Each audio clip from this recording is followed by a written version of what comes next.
ఈ నరకం వద్దు అనుకున్నటువంటి వాళ్ళకి క్రమశిక్షణ ఉంటుంది. ఏమన్నా చెప్పండి, ఒక క్రమం ఉంటుంది, అతిక్రమం ఉండదు, క్రమం ఉంటుంది, క్రమ శిక్షణ ఉంటుంది. హల్లెలూయా, గడిద్దాం హల్లెలూయా.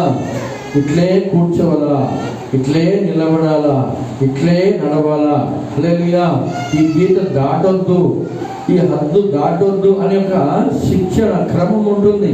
ఆమె చెప్పండి. అందుకే లాజరుకి దేవుడు చేసినట్ట క్రమశిక్షణ ఈ భూ యాత్రలో ఇచ్చాడు. అందుకు ఆయన చేశాడంట ఈ లోకంలో ఎంత రాని కష్టం. హల్లెలూయా, గడిద్దాం హల్లెలూయా. ప్రియమైన దేవుని బిడ్డలారా గమనించండి, ఒక సేవకుడంట సువార్త ప్రకటించడానికి ఒక కొత్త ప్రాంతానికి వెళ్ళినప్పుడు ఆ ప్రాంతంలో దేవుడు ఆయనకి దర్శనమిచ్చి ఇక్కడ సేవ ఆరంభించమన్నాడు. సేవ ఆరంభించినప్పుడు హల్లెలూయా ఇక్కడ సేవ చేయకూడదు అని చెప్పి, అంటే మతోన్మాదులు ఏం చేస్తారంట, చాలా కొట్టినారంట. హల్లెలూయా. ఫస్ట్లో చాలా భయమైందంట ఆయన. భయమో, ఈ దెబ్బలు తట్టుకోలేదురా బాబు, ఈ సేవ చేయడము కష్టమే అనిపించిందంట. తర్వాత ఇంకొకసారి కూడా ఇంకొక సందర్భంలో మరలా వాళ్ళు పట్టుకొని కొట్టారంట. తర్వాత ఆయన పైన కేసు పెట్టి లేనిపోని అపవాదాలు మోపి జైలుకి కూడా వేసినారంట, జైలుకి పట్టేసినారంట. అక్కడ వెళ్తే వాళ్ళు లాఠీతో బెల్ట్తో బాగా కొట్టారంట ఆ సేవకుని. హల్లెలూయా. చాలా భయం అయిపోయింది. ఫస్ట్లో ఒక 2-3 సార్లు అలా జరిగిందంట. 4వసారికి ఇంకా అనుకున్నాడంట, వీళ్ళు కొడితే ఇంతే కదా కొట్టుకుంటారు వీళ్ళు, మీ ఇష్టంరా, నేను మాత్రం మానను, నన్ను సేవ కొరకు ఏం చేస్తాను, సావనన్న సస్తానని చెప్పి నేనే మొండిగా నిలబడిపోయినాడు. హల్లెలూయా. ఎన్నోసార్లు ఆయన్ని కొట్టినారంట. ఆమె చెప్పండి హల్లెలూయా. ఇంకా కొత్త లాస్ట్కి ఏమైపోయినారంటే, ప్రియమైన ఏం పెట్టారా, ఎవరైతే ఇన్స్పెక్టర్లు, ఎస్ఐలు, పెద్ద పెద్ద అధికారులు ఆయన మీద వచ్చినటువంటి కంప్లైంట్ బట్టి శిక్షించి కొట్టేసరికి ఆయన మానుకోవట్లేదు, దేవుని సేవ చేస్తానే పోతా ఉంటున్నాడు. ఎందుకంటే దేవుడు చూపించింది అది. హల్లెలూయా. దేవుడు తనను సేవకు పిలిచినాడు. ఏమని కానీ సావైనా సరే బ్రతకైనా సరే, బ్రతికే నేను సేవ చేస్తానే బ్రతకాల, లేకుంటే సస్తానని చెప్పి నేను గట్టి తీర్మానం చేసుకున్నాడంట. ఏం జరిగింది తెలిసిన, ఆయనకి కొట్టడమే మానేసినాడు. హల్లెలూయా, కడిగిన హల్లెలూయా. ఆయన చూస్తే భయం. అధికారులు అంట వాకింగ్ వచ్చినప్పుడు ఆయనతోని ఫ్రెండ్షిప్ అయిపోయి పెద్ద పెద్ద అధికారులు ఆయన సంఘంలో ఏమైపోయారంట, ఫ్రెండ్స్ అయిపోయినారు ఆ సేవకుని. హల్లెలూయా. ఇప్పుడు ఏదైనా కార్యక్రమాన్ని అధికారుల ద్వారా జరిగించాలంటే చాలా ఈజీగా వాళ్ళ అధికారాన్ని సంప్రదిస్తే వాళ్ళు ఏస్తారంటే వెంటనే దైవజనుడు వచ్చినట్ట ఆయనకి ఫస్ట్ ఆ పని చేసి పెట్టు అనేటువంటి పరిస్థితి అక్కడ ఏర్పడింది. ఆమె చెప్పండి హల్లెలూయా. మన బ్రతుకులు కూడా అంతే. ప్రియమైన దేవుని బిడ్డలారా, మనం ఈ లోకంలో ధనవంతుడు ఎన్నుకున్నట్టుగా మన సుఖాన్ని ఎన్నుకున్నాం అనుకోండి, ఈ లోకంలో సుఖం అనుభవిస్తాం. ఇష్టం వచ్చినట్టుగా సినిమా చూడొచ్చు, సీరియల్ చూడొచ్చు, తాగొచ్చు, తినొచ్చు, తిట్టొచ్చు, ఏమైనా చేసుకోవచ్చు ధనవంతుడులాగా. హల్లెలూయా. అయితే అవన్నిటికీ కట్టుబడి ఇవన్నీ నేను చేయను, నా దేవుని కొరకు నేను ప్రత్యేకించుకుంటాను, దేవునికి సాక్షిగా జీవిస్తాను అని చెప్పినటువంటి జీవితాన్ని ఎన్నుకున్నటువంటి వాడు హల్లెలూయా ఈ లోకంలో బ్రతికినంత కాలము దేవుని కొరకు కష్టపడతాడు. ఎవరి కొరకు కష్టపడతాడు? ప్రభు కొరకు కష్టపడతాడు. ఆ సేవకుడికి పడినట్లుగా. ఇప్పుడు చూస్తే ప్రియమైన దేవుని బిడ్డలారా, ఆ ప్రాంతంలో, ఆ ప్రదేశంలో ఆయనంత టాప్లో వేరొకరు లేదన్నమాట. ఆమె చెప్పండి హల్లెలూయా. ఆయన చేయి చాపి అడిగితే అంత విస్తారమైనటువంటి స్థలాన్ని, అంత ఆయన కోరిన వెహికల్ని, కోరిన సుఖాన్ని దేవుడు ఇచ్చినాడు. ఆమె చెప్పండి. అందుకే ప్రభు కొరకు ఇచ్చారంట. మనము ప్రభు బిడ్డలం కాబట్టి ప్రభు కొరకు జీవించాలి. హల్లెలూయా, గడిదాం. హల్లెలూయా. మన దేవుని పిల్లలు కాకపోతే మన తల్లిదండ్రుల ఆశయాల ప్రకారంగా జీవించాల్సి ఉండేది. అయితే ప్రభు మనం ఎన్నుకున్నాడు. ఎలాగ ఎన్నుకున్నాడు చెప్పండి? హల్లెలూయా, హల్లెలూయా. లోకంలో మనకంటే అందగాళ్ళు ఉన్నారు, చందగాళ్ళు ఉన్నారు, టాలెంట్ పర్సన్ ఉన్నారు. అవునా కదా? ఈరోజు పిలిచి పాట పాడతావరా అని మైక్ ఇస్తే అమ్మో నేను పాడలేను అమ్మో అంట. పాడే టాలెంట్ కూడా లేదు, మాట్లాడే టాలెంట్ లేదు. హల్లెలూయా. ఏ టాలెంట్ లేదు. అయినా దేవుడు మనల్ని ఎన్నుకున్నాడు, మనల్ని ఏర్పరచుకున్నాడు. ఎంత గొప్ప విషయము. అవునా? హల్లెలూయా, గడిదాం. హల్లెలూయా. కాబట్టి ప్రియమైన దేవుని బిడ్డలారా, మనం కూడా ఎన్నుకోవాల్సినటువంటి ఒక అవకాశాన్ని ఈ ఉదయకాలంలో దేవుడు మనకి ఇచ్చాడు. మనం ఇదేని ఎన్నుకుందాం. ఈ ఇద్దరు వ్యక్తులలో ఎవరి జీవితాన్ని ఎన్నుకుందాం చెప్పండి? లాజరు జీవితాన్ని ఎన్నుకుందామా, ధనవంతుని జీవితాన్ని ఎన్నుకుందామా? ధనవంతుని జీవితంలో ఏమనంటే విస్తారమైన స్నేహితులు ఉన్నారు ఆయన. ఎందుకంటే ధనం ఉంది.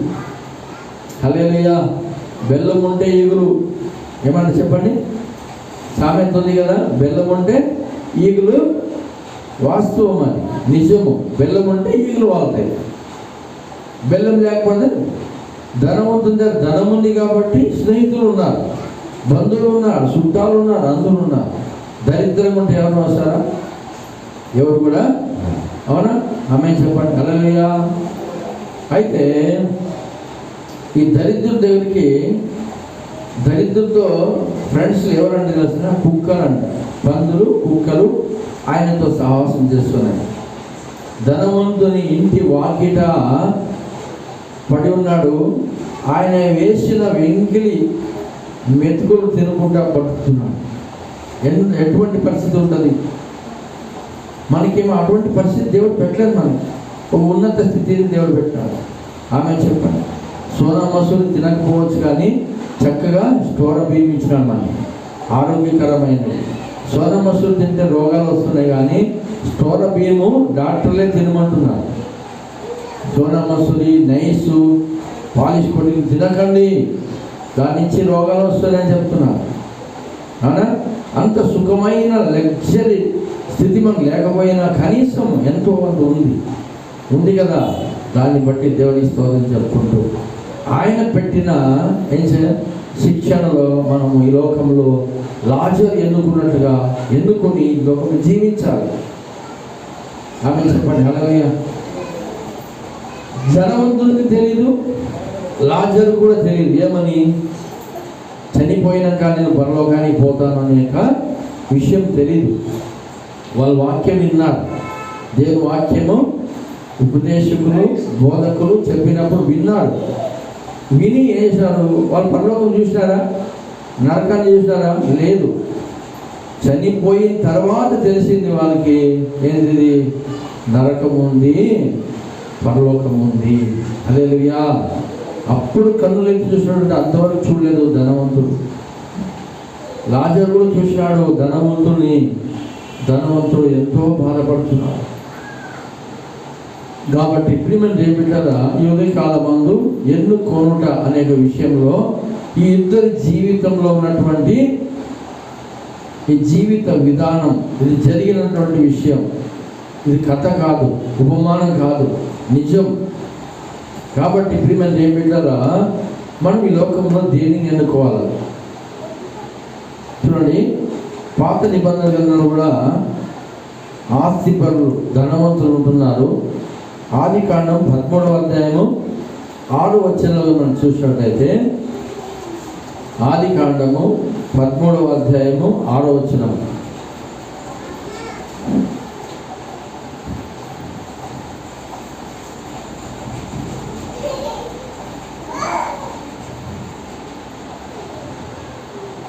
నేను తీసినాను, చదువుతున్నాను, మైక్ లేదు కాబట్టి.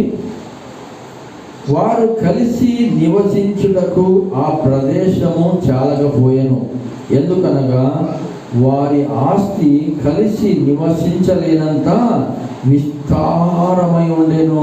హల్లెలూయా. గడికి చేద్దాం. హల్లెలూయా. ధనవంతుని దగ్గర, కొత్త నిబంధనలో ధనవంతుని దగ్గర కలిసి నివసించడానికి ఆ లాజరు కూడా అవకాశం ఇచ్చి ఉంటే ఉండేది. ప్లేస్ ఉంది, ధనవంతుని దగ్గర కావాల్సినంత ప్లేస్ ఉంది, స్థలం ఉంది.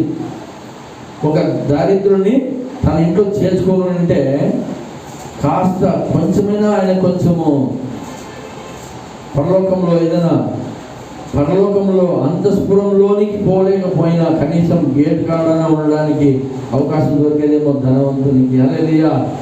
ఆ ఇంత కొడుకును ఎంచలేదు. హల్లెలూయా. ఆ లాజరుకి ఏం చేయలేదంట? సహకరించలేదు, సహాయం చేయలేదు, చేర్చుకోలేదు. తోటి మానవుడుగా ఏం చేయలేదంట? ప్రేమించలేకపోయినాడు. యేసు ప్రభువు నిన్ను వల్ల నీ పొరుగు వారిని ప్రేమించమన్నాడు. అవునా? హల్లెలూయా. అయితే ఇక్కడ చూసినట్టయితే ఇద్దరు వ్యక్తులు ఉన్నారు. ఆదికాండము 13వ అధ్యాయము 6వ వచనంలో, వారు కలిసి నివసించుటకు ఆ ప్రదేశము చాలకపోయెను, ఎందుకనగా వారి ఆస్తి వారు కలిసి నివసించలేనంత విస్తారమై ఉండెను. హల్లెలూయా. ఎంత ఆస్తి వాళ్ళది! వాళ్ళంట ప్రియమైన దేవులారా, ఇక్కడ ఎవరు అంటే అబ్రాము, తర్వాత లోతు, తన అన్న కుమారుడు లోతు, ఇద్దరు కలిసి బయలుదేరినారు. బాగా గమనించారు. ఇద్దరు దేవుని మాటకు లోబడి ఆదికాండం 12వ అధ్యాయంలో బయలుదేరినారు. 13వ అధ్యాయానికి వచ్చేసరికి వారు కలిసి ఒక చోట నివసించలేకపోతున్నారు. బళ్ళారి అనుకుందాం, బళ్ళారిలో వాళ్ళిద్దరు కలిసి నివసించడానికి బళ్ళారి సరిపోవట్లేదు వాళ్ళకి.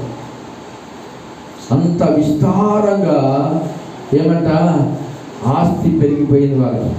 హల్లెలూయా. గడిన హల్లెలూయా.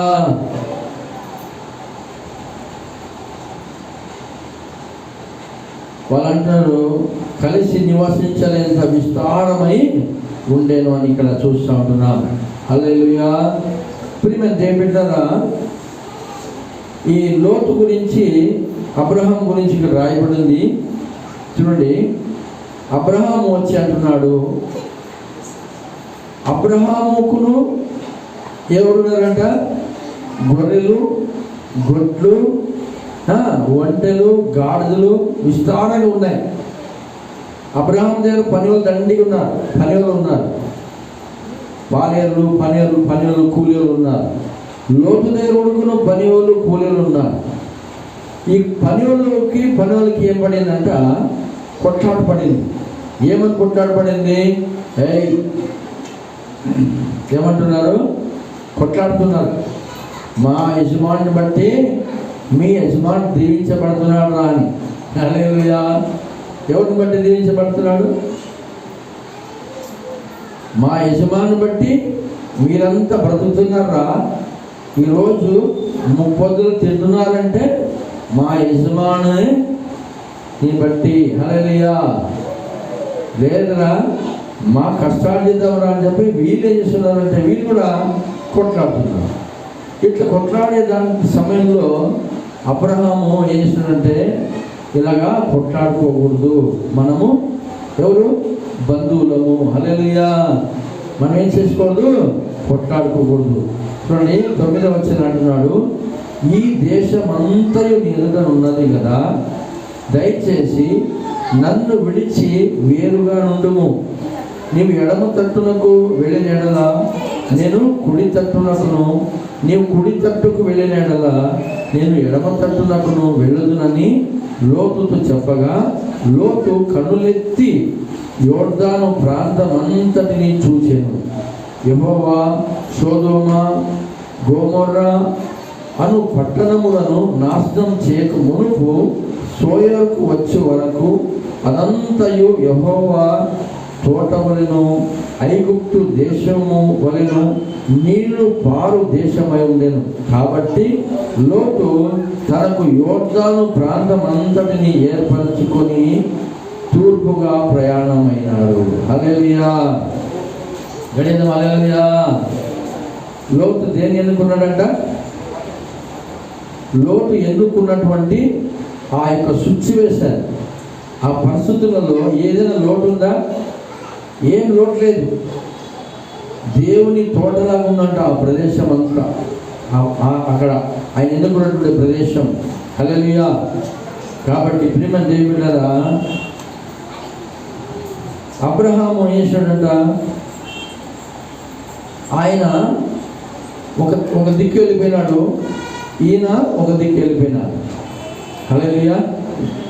ఇదే అధ్యాయం మనం ఇంకా ముందుకు చూసినట్టయితే గమనించాలా ప్రియమైన దేవులారా,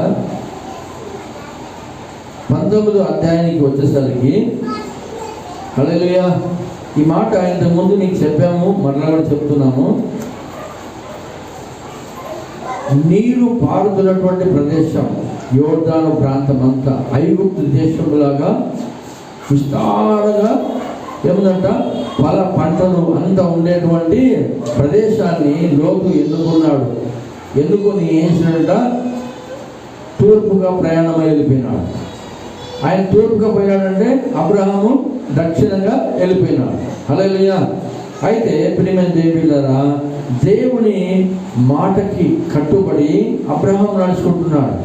లోతు తనకి ఇష్టం వచ్చినట్లుగా ఏం చేశాడంట?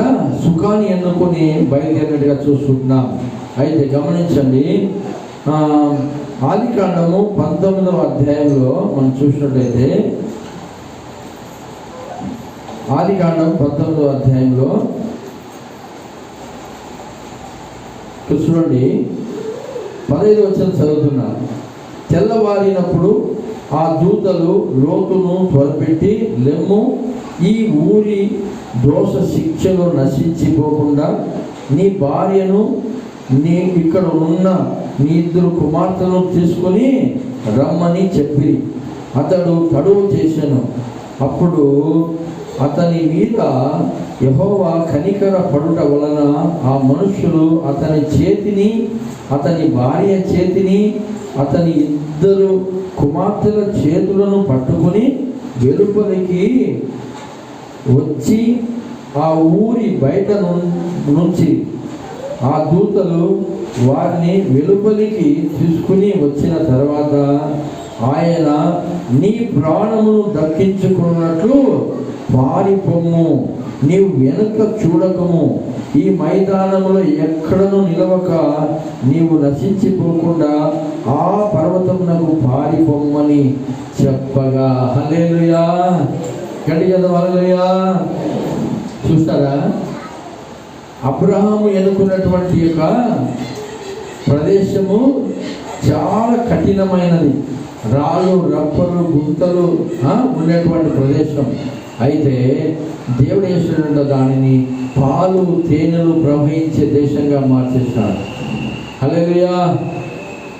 అయితే లోతు చేసినట్ట యోర్దాను ప్రాంతం అంతటిని ఎన్నుకున్నాడు.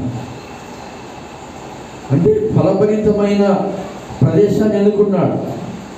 అక్కడ నువ్వు 1 వేస్తే 100 వస్తుంది. ఎంత చెప్పండి? 1 విత్తితే 100 ఫలం వస్తుంది.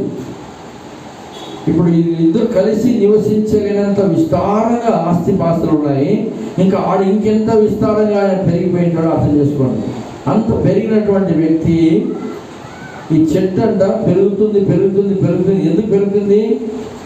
ఇరిగి కింద పడిపోవడానికి. అలాగా ఈయన వ్యక్తి జీవితంలో మారిపోయింది. లోతు కట్టుబట్టలతో, ఏం చెప్పండి, కట్టుబట్టలతో తాను, తన భార్య, తన పిల్లలు ఆ పట్టణంలో నుంచి బయటికి రావాల్సినటువంటి పరిస్థితి ఏర్పడింది. హల్లెలూయా. సుఖాన్ని ఎన్నుకున్నాడు. పిలిచినటువంటి దేవుడు, నేను పిలిచినప్పుడు నేను మా చిన్న ఆయన పెద్ద ఆయన అనుకున్నాం. అబ్రహాము పెద్దోడైతే వాళ్ళ అన్న అంటే తమ్ముడు అంటే చిన్న ఆయన, చిన్న ఆయన నేను ఇద్దరు కలిసి వచ్చి ఒక ప్రదేశం ఎన్నుకొని అక్కడ నివాసం గుడారం వేసుకున్నాము, నివసించినాము. దేవుడు మమ్మల్ని ఆశీర్వాదిస్తూ వచ్చినాడు. ఆ స్థలం మనకు సరిపోక ఆస్తులు విస్తారమైనందుకు ఆ ప్రదేశాన్ని విడిచి ఈ ప్రాంతాన్ని వచ్చినాను కదా. అవునా, హల్లెలూయా, ఇంతగా దీవించబడ్డాను అని కొంచెం కూడా ఏం లేదంట, ఇది లేదు, ఏం లేదంట, కృతజ్ఞత లేదు. అబ్రహాము లేదయ్యా, ఒకవేళ పని వాళ్ళని కాంప్రమైజ్ చేసి లేదా వాళ్ళని ఆ పనులు కానీ తీసేసి వేరే పనులు పెట్టుకుందాం, మీకు కొట్లాడేవారు వద్దు అని ఏదో ఒకటి డిస్కస్ చేసి మనం కలిసి ఉందాము అనుకోకుండా ఆయన చేసాడంట, సుఖాన్ని కోరుకున్నాడు. అబ్రహాము ఏం చేశాడు? కష్టాన్ని కోరుకున్నాడు. పిలిచినటువంటి ఆయన ఆ చిత్తానికి లోపడ్డాడు. ఆయన ఎటు చూపిస్తే అటు వెళ్దాం అనుకున్నాడు. హల్లెలూయా. కాబట్టి ప్రియమైన దేవుని బిడ్డలారా, ఈ లోకము మనకి శాశ్వతం కాదు. ఈ లోకంలో కొద్ది కాలమే ఉంటాం. వర్షానికి ఎండకి ప్రతి దానికి సనగుకుంటా గొడవకుంటా ఉన్నప్పుడు మన స్థితి వేరే ఉంటుంది, లేనప్పుడు మన స్థితి అదోలాగా ఉంటుంది. లేనప్పుడు వేసాము గొడవకుంటా ఉంటాం, తిట్టుకుంటా ఉంటాం, ఇదేం బ్రతుకు, ఏం దేవుడు, ఏం మందిరము అని లేనప్పుడు అంటాం. ఉన్నప్పుడు వేసాము, ఉన్నప్పుడు చుట్టాలు వచ్చింది, బంధువులు వచ్చింది, ఎందుకంటే బెల్లం ఉంది కాబట్టి ఈగలన్నీ వస్తాయి. మనం కష్టం ఉన్నప్పుడు ఎవరు వచ్చినారా? ఇటు దొబ్బితే ఇట్లే పోతావు, ఇటు దొబ్బితే ఇట్లే పోతావు. అట్లా పోయినాడు అనమాట. ఎవరు? లోతు. పోయినందుకు అంత విస్తారంగా ఉన్నటువంటి పాస్తులు అందరినీ విడిచిపెట్టుకోవాల్సినటువంటి పరిస్థితి ఒకరోజు ఏర్పడుతుంది అని దేవుడు చెప్పలేదు. తాను ఎన్నుకున్న మార్గం అది. దేవుడు ఎన్నుకోమనలేదు. నువ్వు దిక్కు పో, నువ్వు ఇటు పో, నువ్వు తూర్పుగా పో, నువ్వు పడమటికి పో అని చెప్పి దేవుడు ఆదేశించలేదు. ఈరోజు దేవుడు ఎవరిని బలవంతం చేయడండి. ప్రియమైన దేవుని బిడ్డలారా, మన ఇష్టానుసారంగా మనం జీవించడానికి స్వేచ్ఛత దేవుడు మనకి ఇచ్చినాడు. అయితే మనము దేవుని కట్టుబడి ఉండాలి. మనము నా యజమానుని చూస్తుంటున్నాడు. లెక్కలు రాయబడింది, చదవండి ఒకసారి. 139వ కీర్తనలో ఇది అందరికీ కంటడైనటువంటి ఒక కంటడంటే కొందరు చేసిన ఉన్నారు. నోటెడ్. 139వ కీర్తనలో ఏముంది అంటే ఈజీగా చెప్పేటువంటి ఒక విషయం ఇక్కడ. 139వ కీర్తన తీసి చదువుదాము.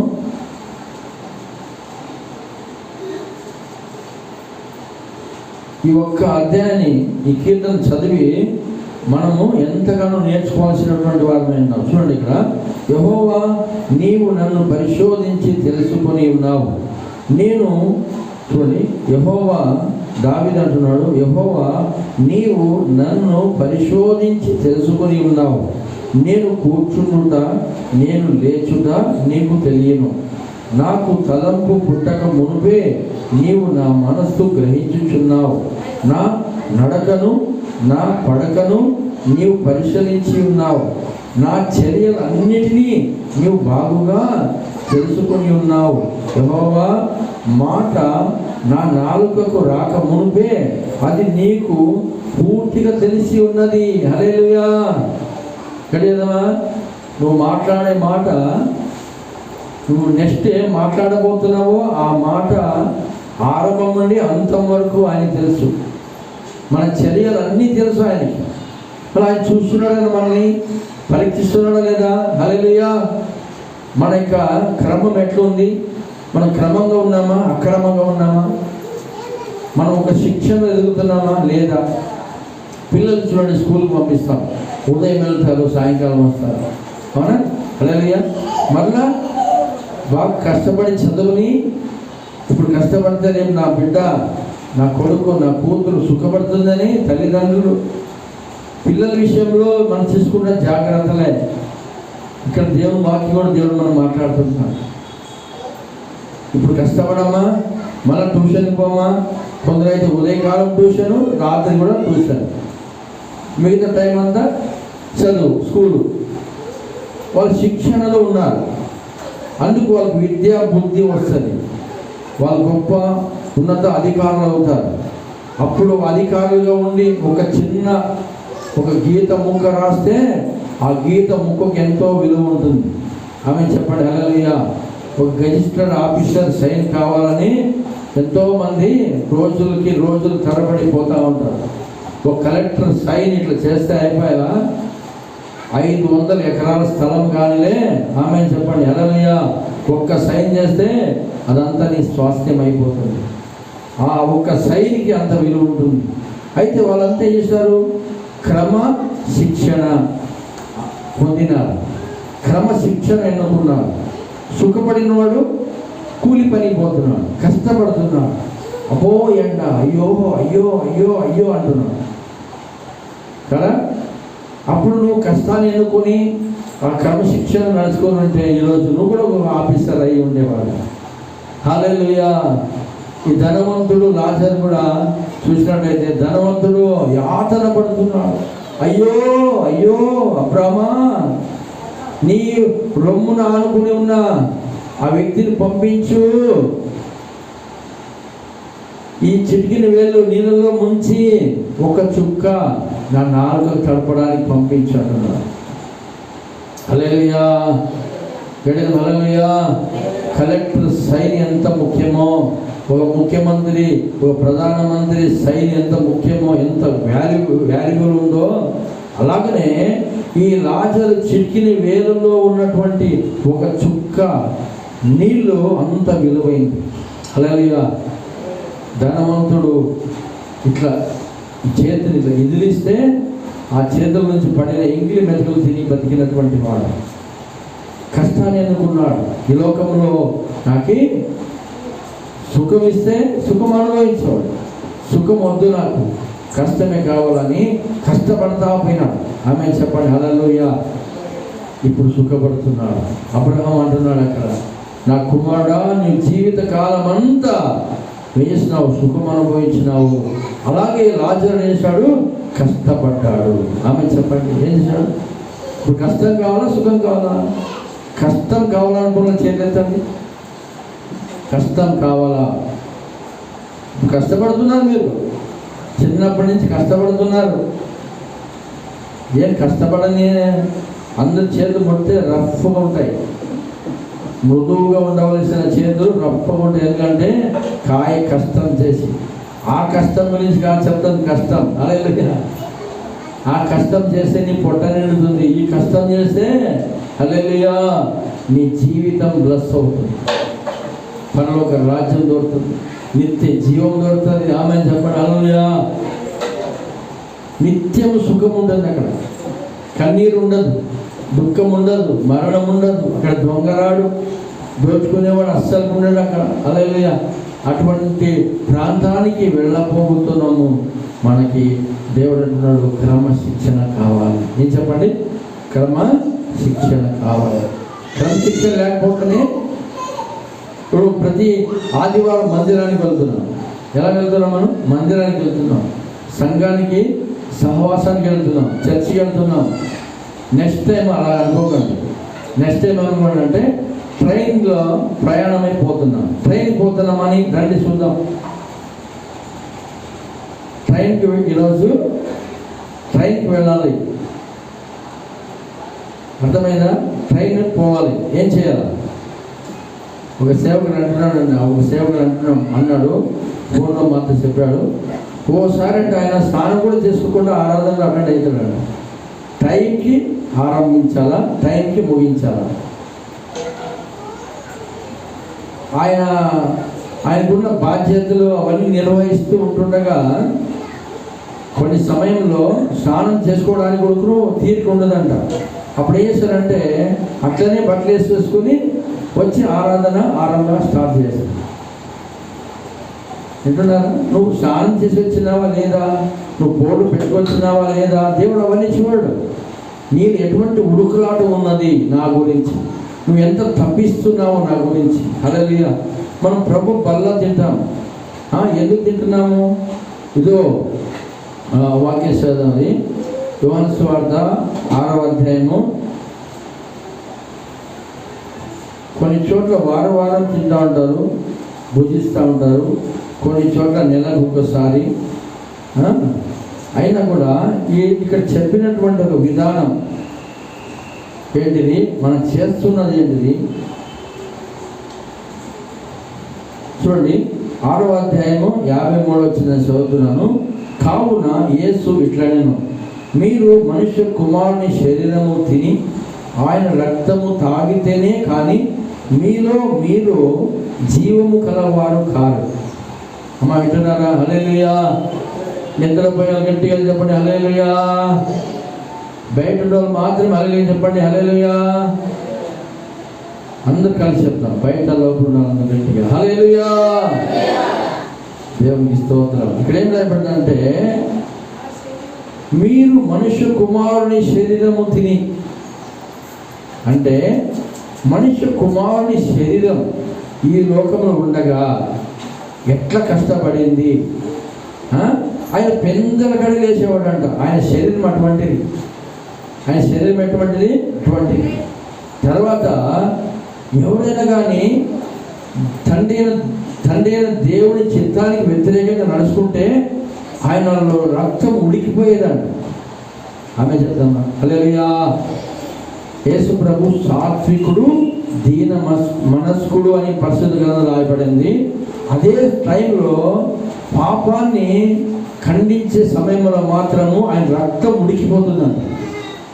నేను వింటున్నారా? దేవుని మాటలు వినండి. అక్కడంతా గమనించకండి. నన్ను డిస్టర్బ్ చేస్తున్నటువంటి పరిస్థితి అది. సాతానుడు ఏ రూపంగా వచ్చి నేను డిస్టర్బ్ చేస్తాడు. ఈరోజు వాక్యం వినొద్దు, నువ్వు బాగుపడొద్దురా, ధనవంతుడు వచ్చిన ప్లేస్ నువ్వు వచ్చాయి అంటాడు.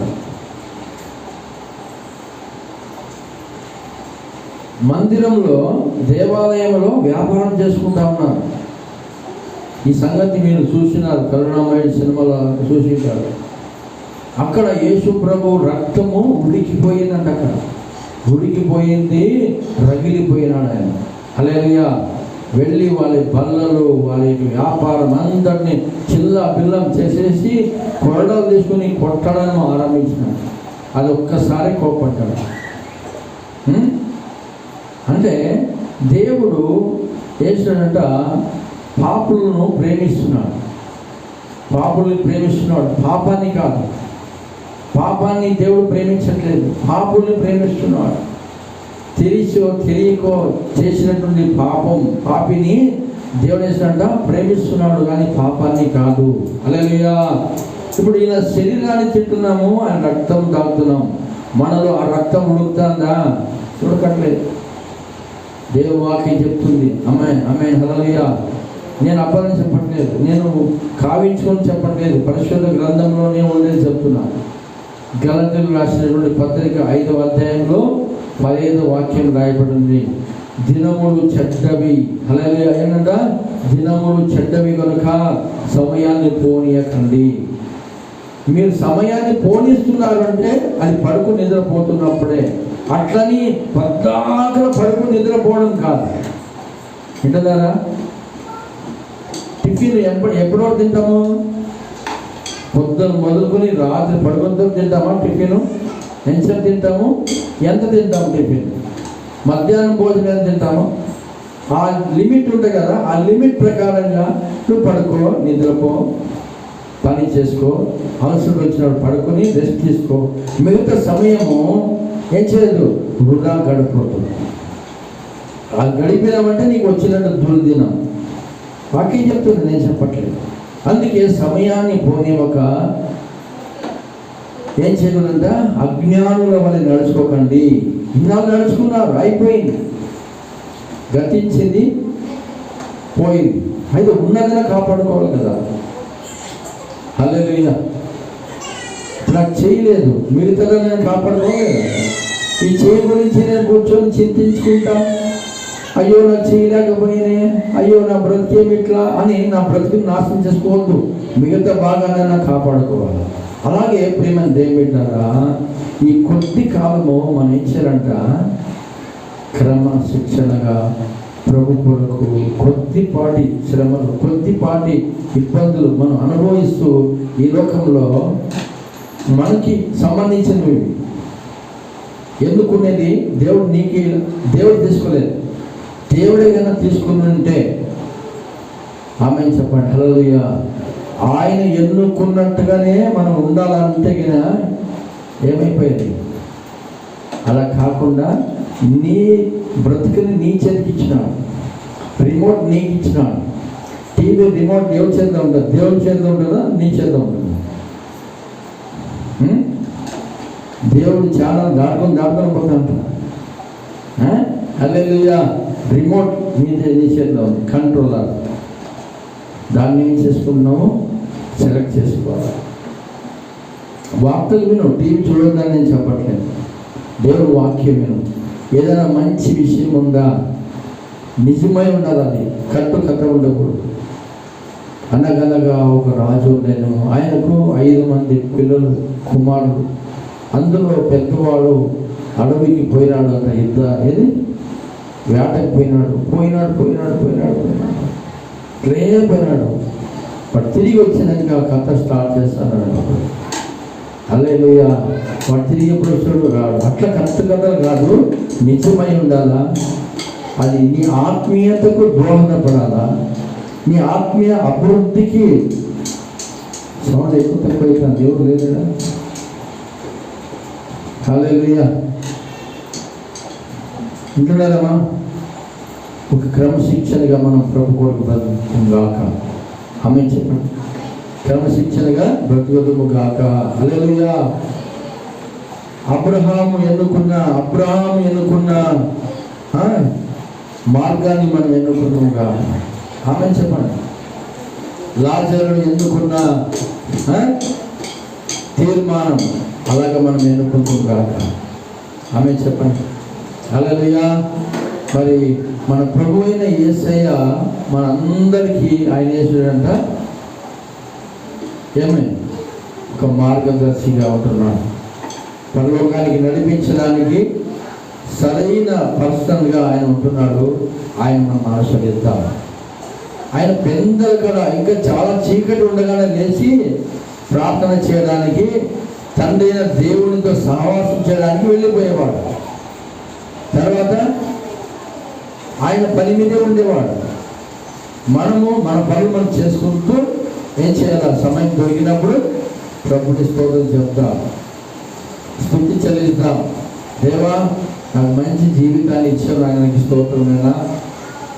ఇది లేదు మిగతాది ఉంది కదా ఆయన, దీన్ని బట్టి నీకు స్తోత్రమైనా. ఇది కూడా లేని వాళ్ళు కొందరు ఉన్నారయ్యా అని ప్రభుని స్తుతిస్తాం, ఆయన కనపడతాం. హల్లెలూయా. లేదు అంటే దేవుడిని చేస్తున్నామంట, అవమానపరుస్తున్నాము, సైతానికి గణపరుస్తున్నాము. లేని దాని గురించి ఆలోచించకండి, ఉన్న దాని గురించి ఆలోచించాలి. ఆమె దేవునికి స్తోత్రం. అందరూ లేచి పడడానికి సమయంలో ప్రార్థన చేసుకుందాం.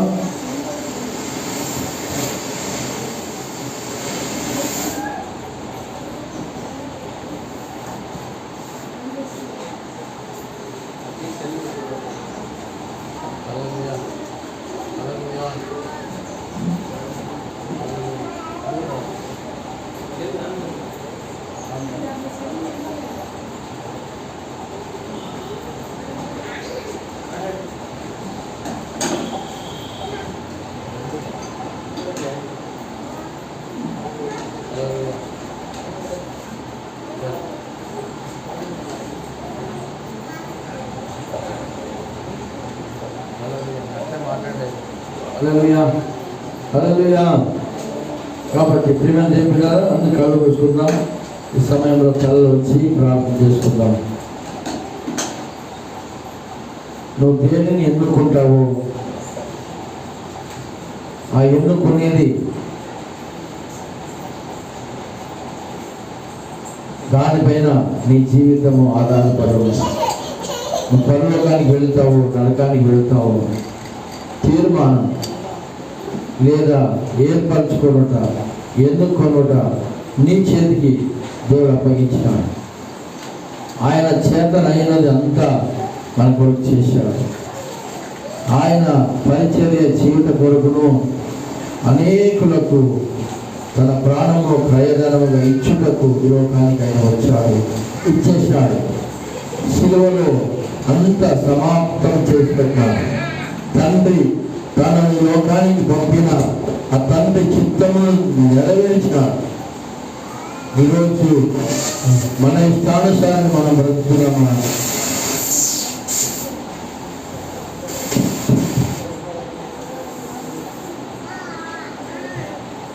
మన ఇష్ట ప్రకారం మనం బ్రతుకున్నామా? దేవుని ఇష్ట ప్రకారం బ్రతుకున్నామా అనేది తెలుసుకొని మనం కూడా ఏదో ఒకటి ఎన్నుకుందాం. ఇక నుంచేనా నేను ఇలా నడుచుకుంటాను. ఇదిగో ఆయన యొక్క శరీరము ఆ పరిశుద్ధ బలలో పాలు పొందుతున్నారు, ఆయన రక్తంలో పాలు పొందుతున్నారు. ఆయన శరీరము ఈ లోకంలో ఉండగా ఎలా కష్టపడింది, ఎలాగ ప్రయాసపడింది, ఎలాగ పరుగులు ఎత్తింది, నశించిపోయే ఆత్మల కొరకు పరితపించినట్టుగా ఆయన రక్తము పాపము విషయంలో మరిగిపోయినట్లుగా ఈ రక్తమును భుజిస్తున్న వారు తెలుసుకున్నటువంటి విషయం, ఆ రక్తము నీలో ప్రవహిస్తున్నది అంటే నీలో మరిగిపోవాలి. పాపం విషయంలో, ఈ లోకంలో కాలక్షేపం చేసే విషయంలో, పరలోకాన్ని నిత్య జీవాన్ని నిర్లక్ష్య పెట్టే ప్రతి పరిస్థితి పైన నీలో రక్తం మరిగిపోవాలి. ఖండించడానికి సిద్ధంగా ఉండాలి తప్ప రాజీ పడిపోకూడదు. వద్దు ప్రియమైన దేవుని బిడ్డలారా, అబ్రహాము లోతు జీవితంలో చూసినట్లయితే లోతు తనకు అనుకూలమైనది, తన ఇష్ట ప్రకారమైనది తాను ఎన్నుకున్నాడు. కానీ చివరికి కట్టుబట్టలతో బయటికి నెట్టివేయబడే పరిస్థితి ఆయనకి ఏర్పడింది. ధనవంతుడు తాను బ్రతికినంత కాలము సుఖాన్ని కోరుకున్నాడు. ఈ లోకము తాత్కాలికము, కొద్ది రోజులే కదా, పరలోకంలో ఎంటర్ అవుతానని సంగతి మర్చిపోయి విచ్చలవిడిగా జీవించాడు. ఈ లోకాన్ని వదిలిన తర్వాత నిత్య నరకాగ్నిలోనికి వెళ్ళాల్సినటువంటి పరిస్థితి ఏర్పడింది. ఈరోజు నువ్వు ఏది ఎన్నుకుంటావో, ప్రభు కొరకు కష్టాన్ని ఎన్నుకుంటావా? ప్రభు కొరకు నేను క్రమశిక్షణతో బ్రతుకుతాను ఇక మీద దాన్ని ఎన్నుకుంటావా? దానిని బట్టి ప్రతిఫలం అనేది నీకు ఉంటుంది. మంచి స్థితి కావాలా? ఒక ఐఏఎస్ చదవడానికి, ఐపీఎస్ చదవడానికి ఎంతెంత కష్టపడతా ఉంటారో, ఎంత ప్రయాసపడుతుంటారో ఒకసారి ఆలోచించండి. బస్సులు సమయానికి దొరకక, చదవడానికి, స్టడీ చేయడానికి, వెళ్ళడానికి అనుకూలత లేక, ఫీజు కట్టలేక ఎన్నెన్నో ఇబ్బందులు, కష్టాలు అన్నిటినీ అధిగమించి క్రమశిక్షణ నేర్చుకున్నారు. కాబట్టి వారి ఒక చిన్న గీత ముక్కకి, వ్రాతకి అంత విలువ ఉంటున్నది. అయితే విలువ ఉంటున్నదంటే నా జీవితానికి కూడా చాలా విలువ. ఈ లోకంలో ఉన్న ధన సంపద అంతటిని పెట్టినా దానిని కొనలేనటువంటి గొప్ప స్థితిని దేవుడు మనకు పెట్టినాడు. దానిని అందుకోవడానికే మన లక్ష్యమై ఉండాలా, మన గురి ఉండాలా. దాని కొరకు ఎవరు విడిచిపెట్టిపోయినా, ఏది పోయినా, చివరికి ప్రాణమే పోయినా దానిని అందుకోవడానికే మనం సిద్ధంగా ఉండాలా. అది దేవుడు కోరుతూ ఉండేది. అలాంటి ఒక జీవితాన్ని కోరుతున్నాడు. ఏదో ఆషామాషిగా వచ్చేలా పోయినా దాని కాదు. విహారయాత్రలకు వెళ్ళే లాంటిది కాదు యేసయ్య మార్గం. నువ్వు ఎన్నుకోవాలి. ఇరుకు మార్గమా, ఇరుకు ద్వారమున కావాలా? నీకు విశాలమైన ద్వారం కావాలా? ఏది కావాలా? విశాలమైన ద్వారంలో ప్రవేశించడానికి అనేకులు ఉన్నారు, ఇరుకు ద్వారమున ప్రవేశించేవారు కొద్ది మంది అని దేవుని వాక్యం సెలవిస్తుంది. ప్రియమైన దేవుని బిడ్డలారా, ఈ లోకము మనకి శాశ్వతం కాదు. ఈ లోకంలో మనం ఎంతో కాలం బ్రతకము.